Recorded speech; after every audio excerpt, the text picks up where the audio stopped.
ओम नमः सिद्धेभ्यः। नमो अरिहन्ताणं नमो सिद्धाणं नमो ऐरियाणं नमो वज्रायाणं नमो लोई सव्यसाहो लक्ष्मीनिवासनिलयं विलीनविलयं निधाय हरिवीरम् आत्मानुशासनमहं वक्षे मोक्षाय भव्यानाम्। आचार्य गुणभद्र स्वामी द्वारा विरचित आत्मानुशासन नामक ग्रंथ। कल तक हमने सम्यक दर्शन का स्वरूप समझा, उसके भेद प्रभेद देखे कि 2 प्रकार का होता है, अधिगमज और विसर्गज। 3 प्रकार का होता है, औपशमिक, छायिक, छायोपशमिक। उसके बाद 10 प्रकार का होता है, आदि 10 भेद हमने पढ़े समझे, और 25-200 से रहित निर्मल सम्यक दर्शन होता है। ऐसे सम्यक दर्शन की हमने विशेष चर्चा की है। अब यहाँ श्लोक नंबर 15 में सम्यक दर्शन से ही मंत्र कषाय, शास्त्र ज्ञान, चारित्र और तप की पूज्यता है। कहते हैं कि अगर सम्यक दर्शन नहीं है ना किसी जीव को, तो कुछ भी कर ले कोई लाभ नहीं है, कोई लाभ नहीं है।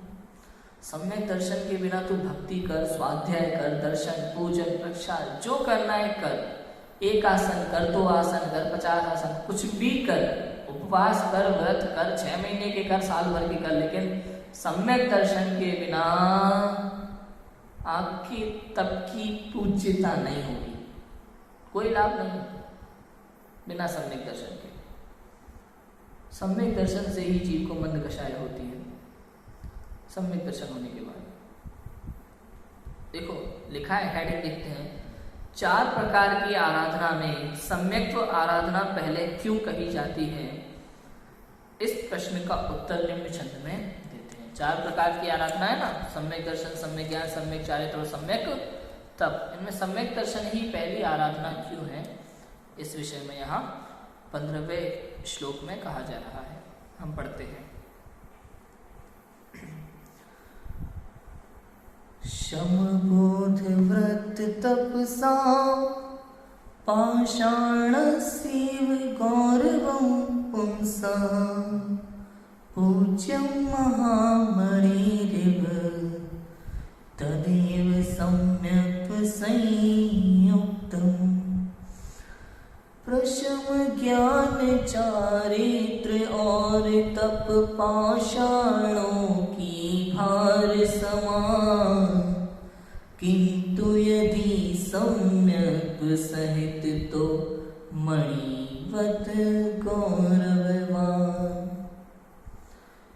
पुरुष अर्थात आत्मा का मंद कषाय रूप उपशम परिणाम, शास्त्राभ्यास रूप ज्ञान, पापों के त्याग रूप चारित्र और अनशनादि रूप तप का महत्ता पत्थर के बोझ समान है, अर्थात विशेष फलदायक नहीं है।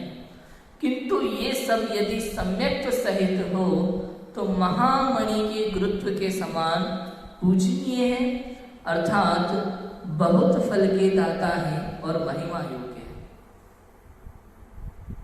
क्या कहा जा रहा है कि जो पुरुष है ना, पुरुष शब्द दिया तो पुरुष अर्थात आत्मा, पुरुष माने क्या होता है वहां आत्मा की, आत्मा का जो मंद कषाय रूप उपशम परिणाम है। कैसा परिणाम? मंद कषाय रूप उपशम परिणाम। जैसे कोई दिखता है ना शांत भाव वैरागी जीव, जिसे संसार से कोई लेना देना ही ना हो, कोई कुछ कह रहा है, कोई कुछ कह रहा है, जिसे अधिक क्रोध नहीं आता, जो अधिक मान नहीं करता, अपने आप में ज्ञान ध्यान में तप में लीन रहता है, शास्त्राभ्यास करता है और निर्मल परिणाम रखता है, ऐसा मंद कषाय जीव। और शास्त्राभ्यास रूप ज्ञान, जिसने कई शास्त्रों को पढ़ा है, निरंतर पढ़ता है, स्वाध्याय में जिसकी अत्यंत रुचि है, जो शास्त्र पढ़ता है अपने आप को जानने के लक्ष्य से, आत्मा को समझने के लक्ष्य से, ऐसा शास्त्राभ्यास रूप ज्ञान, पापों के त्याग रूप चारित्र, पापों के त्याग रूप चारित्र मतलब समझे? पाप कितने होते हैं कि 5: हिंसा, झूठ, चोरी, कुशील, परिग्रह। सर्व त्याग कर दो तो महाव्रत जैसा महान चारित्र, एक देश त्याग करो तो अणुव्रत जैसा महाचारित्र। ऐसे पापों के त्याग रूप चारित्र, अनशनादि रूप तप का महत्ता, अनशनादि रूप तप की महत्ता, व्रत, उपवास, घोर तपस्या, परिश्रमों का सहना, 5 समिति, इन गुप्ती का पालन करना, ये सब चारित्र, बाहर का जो भी चारित्र, शरीर से संबंधित जो भी चारित्र सब लगा लेना, पत्थर के बोझ के समान है वो सब, अर्थात विशेष फलदायक नहीं है, किंतु वे सब यदि सम्यक सहित हो, आत्मानुभव के साथ हो, सम्यक के साथ हो, जिसे सम्यक दर्शन हो चुका है उसकी बात है, तो महामणि के गुरुत्व के समान पूजनीय, अर्थात बहुत फल के दाता है, महिमा योग्य है। वही अंतर है इन दोनों में, मिथ्या दृष्टि जीव के तप और सम्यक दृष्टि जीव के तप, मिथ्या दृष्टि जीव के कार्य और सम्यक दृष्टि जीव के कार्य, इन दोनों में कितना अंतर है कि उतना ही अंतर है जितना अंतर एक सामान्य पत्थर में और एक मणि में है। एक सामान्य पत्थर में और एक मणि में है। आपको पता है एक मणि को पाने के लिए मनुष्य क्या क्या करता है? फिल्मों में देखा होगा, नाग मणि को पाने के लिए लोग क्या क्या कुछ नहीं करते, सालों भटकते हैं, तपस्याएं करते हैं कुदेव कुगुरुओं की, सालों भटक भटक के जो बन पड़ता है करते हैं मणि को पाने के लिए। लोगों के मन में ऐसा मिथ्या भ्रम है कि कोई एक विशेष प्रकार का सर्प होता है, उसके अंदर में उसके पास कोई मणि होती है विशेष, जो बहुमूल्य होती है। कौन समझा है? रत्न तो समुद्र में भरे पड़े हैं मणियां, लेकिन आसानी से किसी जीव को नहीं मिलती। आपको पता है ना उदाहरण, एक समुद्र में से जब पानी थोड़ा बाहर झटके से निकलता है ना, लहरों के साथ में पानी आता है, उसके साथ में कई पत्थर आते हैं समुद्र से लहरों के साथ में। उन पत्थरों में कभी कभार ऐसा भी होता है कि असली मणि, असली रत्न निकल के आने लगते हैं, लेकिन उसकी पहचान हर किसी को नहीं होती। वास्तव में असली मणि पता है क्या होती है? असली मणि कैसी होती है? बहुत चमकदार होती है, बहुत चमकदार। जितना उजाला अभी ये 3 ट्यूबलाइट कर रही है ना आपकी, उतना उजाला एक मणि करेगी। उस मणि की इतनी रोशनी होती है, असली मणि जो होती है, असली मणि जो होती है, इतनी रोशनी। मणि का उजाला होता था। हाँ, मणि का उजाला होता था। पहले रत्न ही तो होते थे, रत्न, मोहरे, उन रत्नों में इतना चमक होती थी, रत्नों में बहुत चमक होती थी, है ना। तो ऐसे तो उतना ही अंतर है एक पत्थर में और एक मणि में, उतना ही अंतर है एक मिथ्या दृष्टि में और सम्यक दृष्टि में, उनके तप में। भावार्थ देखते हैं कि जिस प्रकार पाषाण और मणि की एक ही जाति है, परंतु कांति की विशेषता के कारण अधिक भार वाला होने पर भी पाषाण की महिमा नहीं की जाती, तथा अल्प भार युक्त होने पर भी मणि की विशेष महिमा की है। पाषाण चाहे 20 किलो का हो चाहे 50 किलो का, लेकिन उसमें कांति नहीं है, इसलिए कांति की विशेषता के कारण से मणि भले हल्की हो, 1-8 ग्राम की भी हो ना, 1-8 ग्राम की, तो भी उसकी महिमा ज्यादा है, उसकी कांति के कारण से। ऐसे ही सम्यक दर्शन आपके चारित्र में कांति ला देता है। कांति रहित आपका चारित्र कोई काम का नहीं है, क्यों कह रहे हैं ये बात? कि वर्तमान में हम सब, हमारी बात है, हम सब मंदिर में प्रक्षाल पूजन करके, भक्ति करके, स्वाध्याय करके, चिंतन करके अपने आप को बहुत बड़ा धार्मिक व्यक्ति मानते हैं। हमें लगता है इतना किया तो बस इससे हमारा काम हो जाएगा। हमें लगता है मुझसे बड़ा धार्मिक कोई है ही नहीं। थोड़ा सा मंदिर में पूजा पाठ भक्ति कर ली, हमें लगता है हमसे धार्मिक कोई है ही नहीं। भगवान को भी ठगते हैं, स्वयं को भी ठगते हैं। सम्यक दर्शन ही नहीं है ना, श्रद्धा नहीं है, यथार्थ श्रद्धा नहीं है अभी। कि अरे मैं सच्चे देवसास गुरु के अलावा किसी और को नमन नहीं करता, क्या बात कर रहे हैं आप? ऐसे कैसे यथार्थ श्रद्धा नहीं है? कुछ भी हो जाए मैं कुदेव कुशास्त्र गुरु के पास नहीं जाता, वीतरागी देवशास्त्र गुरु को ही नमन करता हूं। फिर भी हम कहते हैं कि तुम्हारा श्रद्धा यथार्थ नहीं है।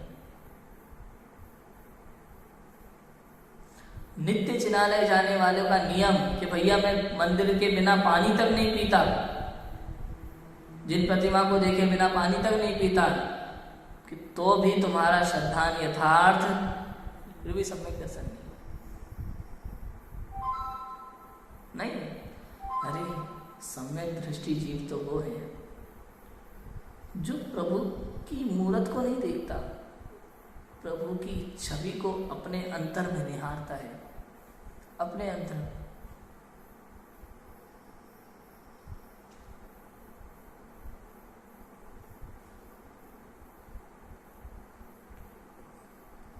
कैसे बताएं वीतरागता की महिमा, जिन प्रतिमा के दर्शन की महिमा।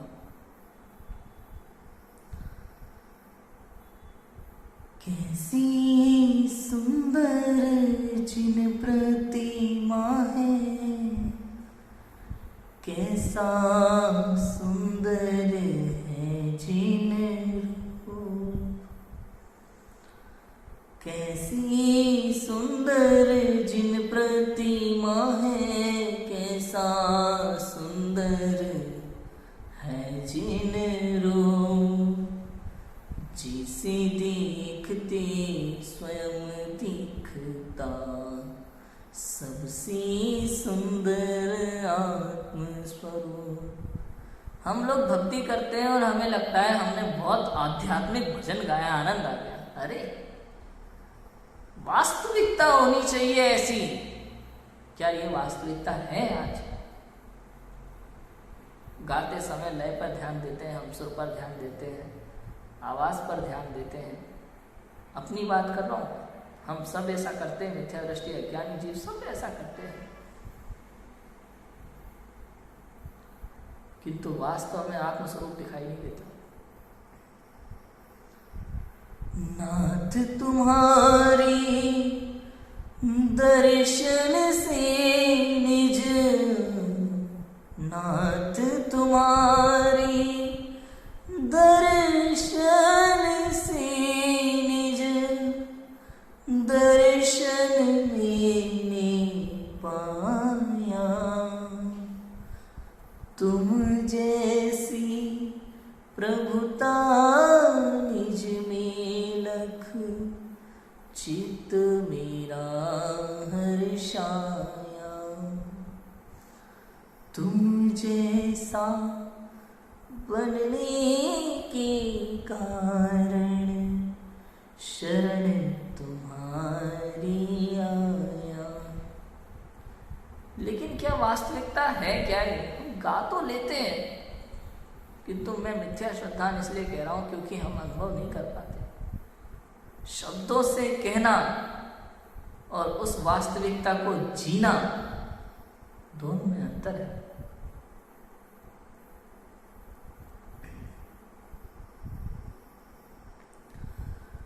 वीतरागी प्रभु है तुमको नमन, तेरे जैसा बनूं मैं मेरा है ये प्रण।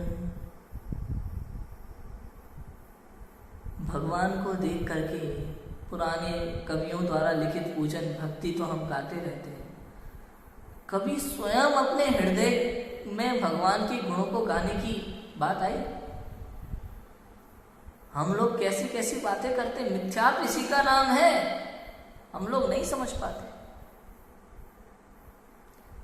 विनय पाठ पढ़ो, फिर मंगल पाठ पढ़ो, फिर ओम जय जय नमोस्तु आएगा, उसके बाद अपवित्र पवित्र आएगा, उसके बाद उदक चंदन आएगा, उसके बाद श्रीमद जिनेन्द्र का पाठ आएगा, उसके बाद श्री ऋषभ स्वस्ति वाला स्वस्ति पाठ आएगा 24 तीर्थंकरों का, उसके बाद नित्य प्रकंपा 64 रुद्र को चढ़ाया जाएगा, उसके बाद फिर देव सास गुरु की पूजन होगी, उसके बाद मूल नायक की पूजन करनी पड़ती है, फिर एक पूजन ये भी करनी पड़ती है, फिर ये भी करनी पड़ती है, उसके बाद नहीं करते तो अर्घ चढ़ाने पड़ते हैं, उसके बाद सारे अर्घ चढ़ा करके फिर महाअर्घ बोलना पड़ता है, उसके बाद में शांति पाठ करना पड़ता है, उसके बाद में विसर्जन करना पड़ता है, तब जाकर पूजन पूरी होती है। ये सिखाया जाता है क्या? ये कोई विधि है क्या पूजन करने की? क्या तरीका है पूजन करने का, मुझे बताओ। ये भगवान की पूजन है? गलत, ये पूजन नहीं है, ये तरीका नहीं है, विधि नहीं है, सच्ची विधि नहीं है। सच तो ये है कि भगवान के दर्शन और पूजन की कोई विधि ही नहीं होती। पढ़ाते तो हैं हम बाल बोध में, दर्शन पाठ लिखा है कि दर्शन की विधि, देव दर्शन की विधि क्या है, पूजन की विधि क्या है। अरे वो पढ़ाना मतलब बच्चों को एक बार सिखाना कि उसमें जो बाल बोध में देव दर्शन की विधि है वो बच्चों के लिए है, क्योंकि बच्चों को हर चीज पता नहीं होती। कल को वो चप्पल लेके मंदिर में चले जाए तो वो तो ना समझे, उसे थोड़ी पता है।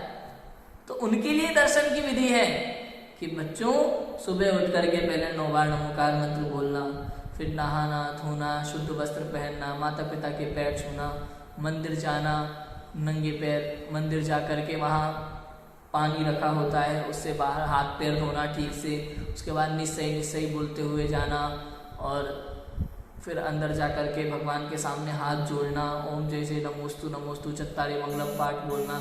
ये सब जो हम विधि बच्चों को पढ़ाते हैं, ये बच्चों को सिखाना पड़ती है। भैया चमड़े की वस्तुएं नहीं ले जाना, कोई टॉफी बिस्कुट रखा हो जेब में तो वो नहीं ले जाना, खाने पीने की चीज़ें कुछ, ये सब बच्चों को सिखाया जाता है। हम तो पता है ना, हम तो जानते हैं ना कि भाई हमें चमड़े की वस्तुएं इस्तेमाल नहीं करती, वो हिंसा से बनती हैं। हमें तो पता है कि हम खाने पीने की वस्तुएं मंदिर में नहीं ले जाना चाहिए, मंदिर में संसार की बातों का स्मरण नहीं होना चाहिए। हमारे लिए वो विधि नहीं है। तो हमारे लिए दर्शन क्या है, पूजन क्या है? कि दर्शन हो, पूजन हो, भक्ति हो या आरती हो। वीतरागी प्रभु की प्रतिमा देखकर आपके मन में जो विचार आते हैं, वास्तव में वही दर्शन है, वही पूजन है, वही भक्ति है, वही आरती है, इसके अलावा कुछ नहीं। कि भैया सामने वो भगवान के अर्घ लिखा होना चाहिए, फिर उसको हम पढ़ेंगे, उसके बाद अर्घ चढ़ाएंगे, तब आगे बढ़ेंगे। क्या है? मैं किसी भी चीज का निषेध नहीं कर रहा यहाँ पे, ना तो पूजन का निषेध कर रहा हूँ, ना पूजन की विधि का निषेध कर रहा हूँ, ना किसी और चीज का निषेध कर रहा हूँ। निषेध नहीं कर रहा मैं उस मिथ्या मान्यता का निषेध कर रहा हूँ जो हमने पाल के रखी कि इसके बिना कुछ नहीं होगा, ऐसा नहीं करेंगे तो कुछ नहीं होगा। मैं उस मिथ्या मान्यता का निषेध कर रहा हूँ, किसी और क्रिया का निषेध नहीं कर रहा मैं। ध्यान रखना इस बात का कि जब जिन प्रतिमा को हम देखते हैं, ये अगर ऐसी बात हृदय में रख के आएंगे ना कि भैया सामने अर्घ लिखा होता है वो चढ़ाएंगे, तो कुछ लोग तो पता है क्या करते हैं, मंदिर जाते तो भगवान की प्रतिमा को नहीं देखते, सीधा उनका बोर्ड पे ध्यान जाता है, सीधा उस बोर्ड में अर्घ पड़ा, चढ़ाया और आगे बढ़ गए। तुमने भगवान के दर्शन तो किए ही नहीं। हाँ, ऐसा कई बार देखा है मैंने, प्रत्यक्ष होता है। अरे वीतरागता को तो देखो, जिन मुद्रा को तो निहारो, जिन प्रतिमा तो देखो, एक बार निहारो तो सही, अंग अंग को प्रतिमा की को। निरखो अंग अंग जिनवर की, जिनसी झलकी शांति अपार। निरखो अंग अंग जिनवर की, जिनसी झलकी शांति अपार। चरण कमल जिनवर कहीं घूमा सब संसार। सारा संसार घूम लिया है, ऐसे जिनवर के चरण दर्शाते हैं, लेकिन संसार में कहीं कोई सार। लोचन गए जिनवर कहीं देखा सब संसार। पूरे दोनों आंखों से सारा संसार देखा हुआ है, कोई फायदा नहीं, इसलिए नासा दृष्टि करके चल गए। प्रतिमा का एक एक अंग हमें कुछ ना कुछ दर्शाता है, अपने स्वरूप की ओर ले जाता है, अपनी ओर ले जाता है। निरखो दसे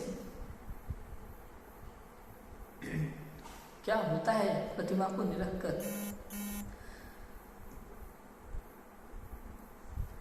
निरखी निरखी मनहर मूरत, तोरी हो जिनंदा। खोई खोई आत्म निज निधि, पाई हो जिनंदा। क्या होता है जिनेंद्र भगवान की मूर्ति निरखने से, प्रतिमा को निरखने से? खोई खोई आत्म निज निधि, जो आत्मा की अपनी स्वयं की निधि, स्वयं के अनंत गुणों का भंडार मैंने खोया हुआ था ना, अपनी मान्यता में भूला हुआ था, वो मिल जाता है केवल जिन प्रतिमा को निरखने से। क्या वास्तविकता में हमारे जीवन में ऐसा श्रद्धान है? नहीं है।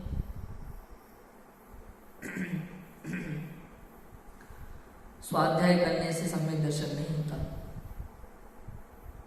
भक्ति पूजन प्रचार करने से ऐसे सम्यक दर्शन नहीं होता, ऊपर ऊपर से करने से।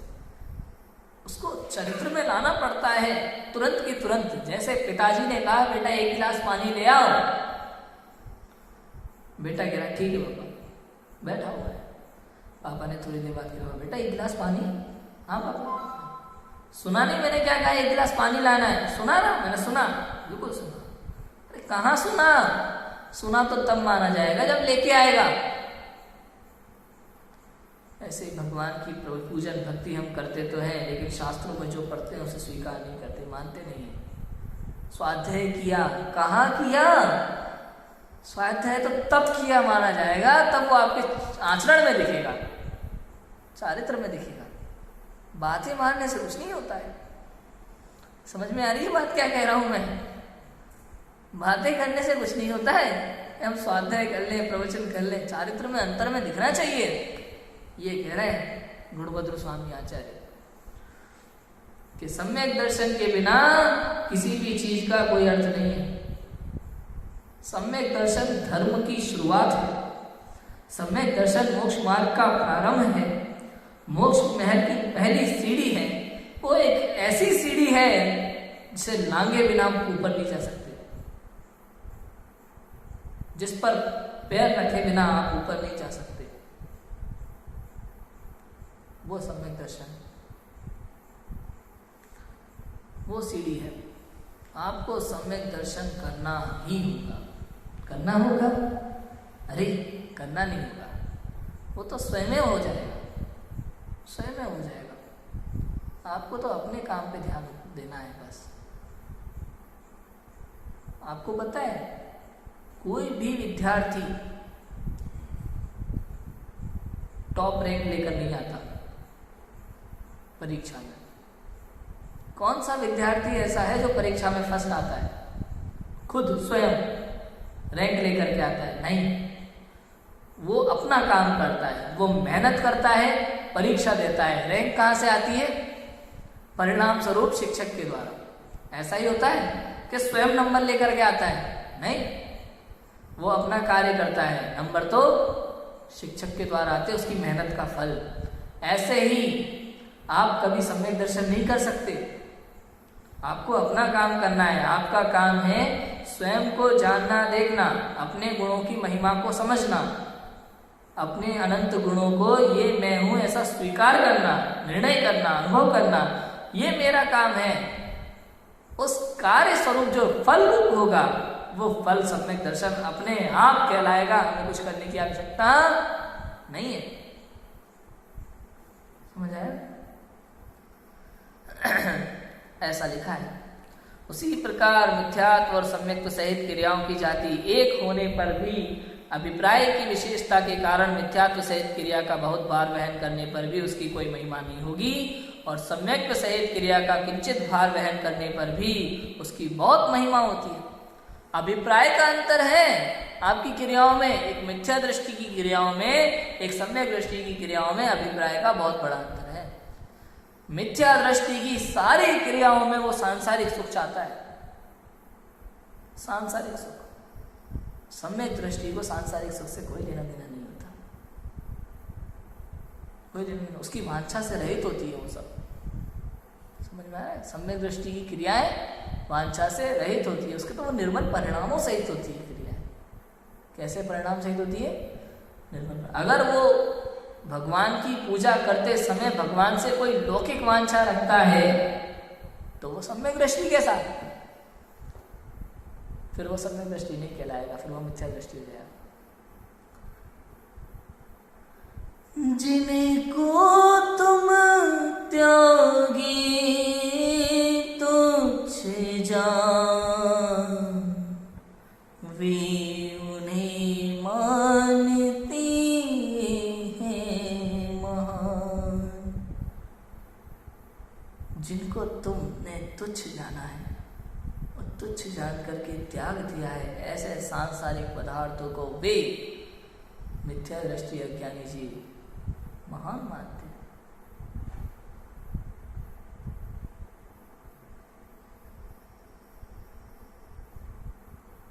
वैभव, पुत्रादिक, राजकाज सब कुछ मांगते हैं भगवान के पास जा करके।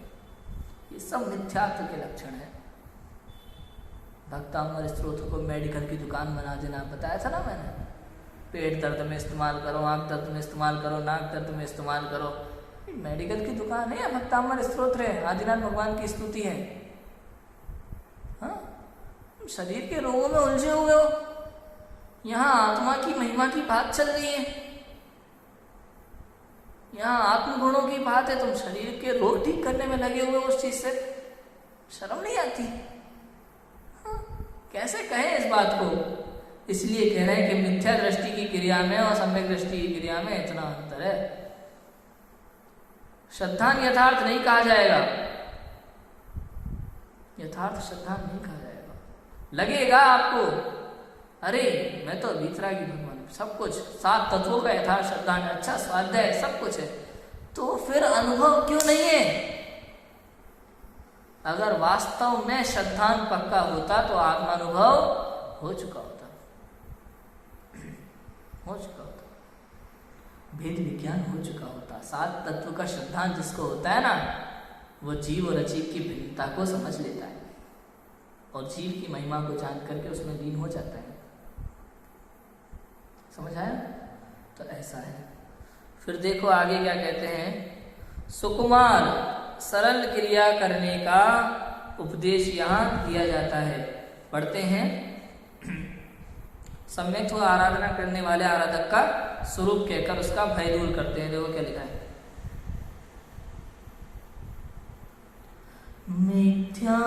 मिथ्यात्वातंकवतो हिताहित प्राप्ति नाति मुग्धस्य वालस्येव तैतवीयं सुकुमारेव क्रिया क्रियते। मिथ्यात्व रूपातंक युक्त है प्राप्ति अप्राप्ति हिताहित मूढ़, तू बालकवत अतः तुझे सुकुमार क्रिया कहता सुन मूढ़। अज्ञानी जीव है, तू मिथ्या दृष्टि है, इसलिए तुझे तेरे हिसाब की चीज बताऊंगा मैं। जैसे कोई छोटा बच्चा होता है ना, उससे उसके हिसाब का ज्ञान दिया जाता है, उसे जितना वो समझ सके उतनी ही बात करूंगा तुझे, ऐसा कहते हैं। अर्थ, तू मिथ्यात्व रूपी महारोग से युक्त और हित अहित की प्राप्ति अप्राप्ति में बालक के समान ना समझ है। इसलिए तुझे यह सरल क्रिया ही करने योग्य है। इसलिए तुझे यह सरल क्रिया ही करने योग्य है। भावार्थ देखो क्या लिखा है कि हे शिष्य, जैसे हित अहित को न जानने वाले रोगी बालक के रोग का प्रतिकार कोमलता से किया जाता है, उसी प्रकार हम तुझे भी कोमल धर्म साधन का उपदेश देते हैं, क्योंकि तू मिथ्यात्व रूपी रोग सहित और हित अहित को नहीं पहचानने वाले अज्ञानी बालक के समान है। जैसे कोई छोटा सा बालक होता है ना, उसको कोई रोग हो जाए तो वो डरता है, हित अहित का विचार तो नहीं करता, क्या सही है क्या गलत है, गलत काम ही करने लगता है। आइसक्रीम खाने का शौक है, सर्दी हो रही है फिर भी खाएगा, मना करो फिर भी खाएगा, नहीं मानता किसी बात को। रोगी व्यक्ति दवा लेना नहीं चाहता, कड़वी लगती है, नहीं खाना, तो उसे बड़ी कोमलता से, बड़े प्रेम से, जैसे बनता है, जितना बनता है, जितना समझ आता है, उसी तरीके से, उतने ही प्रेम से, उतना ही समझाया जाता है। ये एक तरीका होता है। ऐसे ही कि तू मिथ्यात्व रूपी रोग सहित और हित अहित को नहीं पहचानने वाले अज्ञानी बालक के समान है। तुझे हित अहित की पहचान नहीं है, अभी तो अज्ञानी है, मिथ्यात्व रूपी महारोग से पीड़ित है। यहाँ ये आशय है, यहाँ ये कहा जाता है कि जैसे जो पुष्ट होता है तथा हित की प्राप्ति और अहित के नाश करने का अभिलाषी होता है तथा बड़ी आयु वाला होता है, वह तो कठोर साधन भी कर सकता है, लेकिन जिसमें उक्त तीनों विशेषताएं ना हो तो वह जैसा साधन कर सके वैसा मत करता है, जैसा साधन कर सके वैसा उसे बताया जाता है। उसी प्रकार जो श्रद्धावंत हो, मोक्ष की प्राप्ति और बंध के नाश का इच्छुक हो तथा बड़ी पदवी का धारक हो, तो वह कठिन धर्म का साधन भी कर सकता है, लेकिन तुझमें ये तीनों विशेषताएं नहीं है, इसलिए तुझसे जिसका साधन होना संभव है, ऐसे सम्यक्तवादी कोमल धर्म का साधन तुझे बताते हैं। कि जैसे कोई बड़ा व्यक्ति है, हमारी एज का है, उसे अगर जुकाम हो जाता है तो वो तुरंत मेडिकल से दवाई लाके खा लेगा, करते हैं ना। छोटा बच्चा क्या करेगा, उसे तो पता ही नहीं हो, तो रोता रहता है, तो उसके लिए जैसा बनता है वैसा साधन करना उसके माता पिता का, पालक जनों का कर्तव्य है, छोटे बच्चे के लिए। ऐसे ही कोई सम्यक दृष्टि जीव है, ज्ञानी जीव है, जिससे सही गलत की समझ है, ऊंची पदवी का धारक है और मोक्ष का इच्छुक है, मोक्षाभिलाषी है, वह तो बड़ी पदवी को धारण करेगा, महाव्रतों को ग्रहण करेगा, निर्ग्रंथ मुनि दीक्षा लेगा और 7वें 6वें में झूलेगा। कब श्रेणी चढ़ेगा, कब 12वां 13वां करेगा, कोई पता नहीं, वो तो कर लेगा अपना काम, उसे उपदेश देने की आवश्यकता नहीं, वो तो जानता है मार्ग को। किंतु जिसे सम्यक दर्शन नहीं है, जो अज्ञानी है, संसार की क्रियाओं में उलझा हुआ है, पूरी तरह से भटका हुआ है, ये भी जरूरी है, ये करना है, ये करना है, ये करना है, ये करना है, ये करना है, उलझा हुआ है पूरी तरह से संसार की क्रियाओं में, उसे लगता है अगर मैंने ये नहीं किया तो क्या हो। आज के समय में गृहस्थ धर्म में ये बहुत बड़ी समस्या है। हर व्यक्ति को पता है क्या लगता है कि पूरे घर की जिम्मेदारी मेरे सिर पर है। किसी को लगता है कि मेरे कॉलेज की जिम्मेदारी मेरे सर पर है, किसी को लगता है इस पूरे शहर की जिम्मेदारी मेरे सर पर है, किसी को लगता है इस राज्य की जिम्मेदारी मेरे सर पर है, और किसी को लगता है देश की जिम्मेदारी मेरे सर पर है, और किसी को लगता है पूरे ब्रह्मांड की जिम्मेदारी मेरे सर पर है। इतना बड़ा संसार पाल के बैठे हुए हैं सिर्फ भ्रम में, उन्हें क्या पता संसार की सारी व्यवस्थाएं स्वयं में अपने आप संचालित होती है। तुम हो कौन? तुम अपना कार्य बचने के लिए तुम दूसरे कार्य को अपना नहीं कह सकते। ये सब तुम्हारा काम नहीं है। तुम्हें लगता है कि मेरी पत्नी मेरे बिना क्या होगा, मेरे बच्चे मेरे बिना क्या होगा। याद करो उन राजाओं को, सुकौशल मुनि वगैरह, याद है? अपने उनके राजाओं में ऐसा था, उनके वो जो बागिन खा गई थी ना, पति को दीक्षा ले लिया, पति से बच्चे को छुपाया था, दीक्षा ले ली थी, उसके बाद बेटे ने भी दीक्षा ले ली थी जाकर के, याद है ना वो कहानी, सुकौशल मुनि। सोचो आप, उनके राज्य की परंपरा ही ऐसी थी कि पुत्र होते ही राज्य सौंप करके पिता निकल जाते थे, और सुकौशल मुनि ने तो यही किया। दीक्षा लेने गए और गर्भ, उनकी पत्नी के गर्भ में ही उनका बालक था, और गर्भ में ही उसको राज्याभिषेक करके निकल गए, बेटे को राज्य सौंप करके। सोचा नहीं कि आपको क्या लगता है उनके पास बुद्धि नहीं थी? क्या लगता है? इतने बड़े राजा महाराजा, इतने ज्ञानी विद्वान, धर्म का जिनको शास्त्रों का सारा ज्ञान हो, युद्ध का सारा ज्ञान हो, ऐसे क्षेत्र के व्यक्ति, उन्हें क्या बुद्धि नहीं थी कि मुझे घर संभालना है, पत्नी संभालनी है, बच्चा गर्भ में है, क्या हुआ? कुछ नहीं। जहां आत्महित है वो सर्वोत्तम है, सर्वोत्तम। संसार के प्रत्येक व्यक्ति की दशा उसके कर्म के अनुसार होने वाली है। अगर आपकी पत्नी को कोई दुख मिलेगा तो आप अपनी पत्नी को या अपने बच्चों को या अपने मित्र को दुख देने में समर्थ हो ही नहीं। उसे दुख मिलेगा उसी के कर्म के द्वारा मिलेगा, पूर्व कर्म के आधार से। आप बनोगे तो निमित्त बनोगे ज्यादा से ज्यादा, बस। बाकी संसार में एक व्यक्ति दूसरे व्यक्ति को सुख दुख कराने में समर्थ नहीं, कुछ भी करने में समर्थ नहीं। ये मिथ्या भ्रम टाल देना। समझ में आ रही है बात? तो ऐसा यहाँ लिखा है, समझदार व्यक्ति तो जानता है मार्ग को, लेकिन जो ना समझे उसे समझाना जरूरी है। उसको छोटे छोटे नियम बताते हैं, अणुव्रत का उपदेश देते हैं। गृहस्थ धर्म का जो सबसे महान धर्म है अणुव्रत, 11 प्रतिमाएं, 12 व्रत का उपदेश दिया जाता है। समझ में आया? 12 व्रत समझे? 5 अणुव्रत, 3 गुरुव्रत, 4 शिक्षा व्रत, है ना? तो ये इनका उपदेश दिया जाता है। 11 प्रतिमाएं होती हैं। 11 प्रतिमाएं में सबसे ऊंची प्रतिमा जो होती है उसमें इलक चुल्लक आते हैं और आरिका माताएं आती हैं, ऐसा है ना। उद्दिष्ट त्याग प्रतिमा जो होती है ऊपर। इसके अलावा अब वो भी नहीं चलता है तो और दूसरे नियम, ये नित्य देव दर्शन, पानी छान के पीना, रात्रि भोजन का त्याग, बाजार की चीज़ों का त्याग, ये सब तो जैन धर्म के लक्षण हैं जैनी होने के। ये तो होना ही चाहिए। ऐसे ऐसी चीज़ें, छोटे छोटे नियम जो बनता है वैसे उनको धर्म का साधन बताते हैं। इस तरीके से अज्ञानी जीव है, मिथ्या दृष्टि है, सम्यक दर्शन के लिए जो जो तेरे को नियम है वो सब बताते हैं। तो उसमें सबसे पहले जो सबसे महान गृहस्थ धर्म का सबसे महान चारित्र की बात है, गृहस्थ धर्मी जीव के लिए सबसे आवश्यक कार्य से बताया वो है अणुव्रत की प्रेरणा। सबसे बड़ी चीज अणुव्रत ग्रहण करने की प्रेरणा यहाँ 17 नंबर की छंद में दी जाएगी, जिसकी चर्चा हम कल करेंगे। अभी की बात को यही विराम देते हैं। ओम नमः शिवाय।